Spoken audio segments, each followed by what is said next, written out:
I asked Professor Tunnell to retrace the informal research he'd conducted as a sidebar to the yearly trips to Mexico he made as part of his graduate class at Texas A&M University.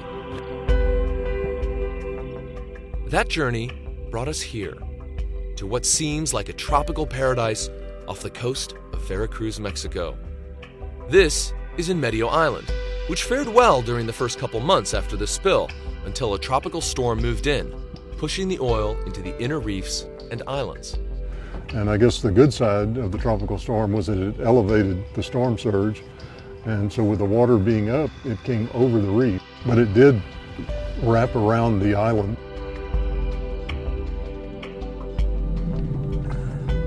Dr. Tunnell's students documented with pictures and measurements the oil that had washed into this very lagoon off in Medio Island. What has been the evolution? What have you seen happen to the oil over time as it's become this kind of sandy, weathered oil?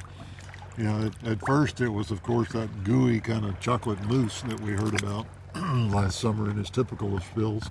And I've seen it in the backside or the leeward side of the Medio Reef here go from about 60 or 65 yards in length and 10 to 15 yards in width and 12 to 15 inches thick over this period of 30 years, continue to shrink or weather during that period of time. Dr. Tunnell and I looked for that last large tar mat, but it seems that Hurricane Carl, which pounded this area only this past summer, finally broke it up and took most of the tar somewhere out of sight. Still, we found pieces of oil lingering, even after 30 years.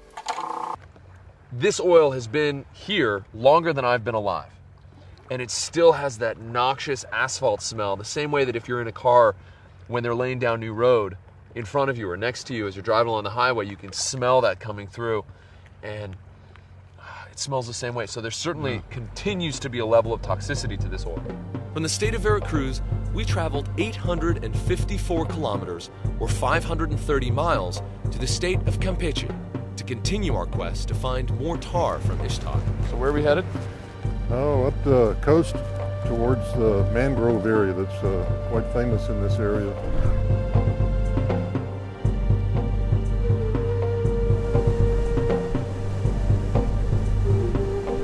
We just spent the better part of about 3 hours to get here in a small local fishing boat. This is a part of 100 miles of pristine virgin mangrove forest that stretch inland about 15, 20, even 30 miles. This is absolutely has to be one of the last remaining areas quite like this on Earth, with beautiful, healthy seagrass beds, mangrove forests, jaguar. It's dotted with Mayan ruins, and unfortunately, there's also something a little bit more insidious that can be found here: oil. We docked in an area only sparsely populated by mangroves, which Wes suspects still might not have fully recovered from the toxins the oil spill left behind. Oh my goodness. Wes, look at this.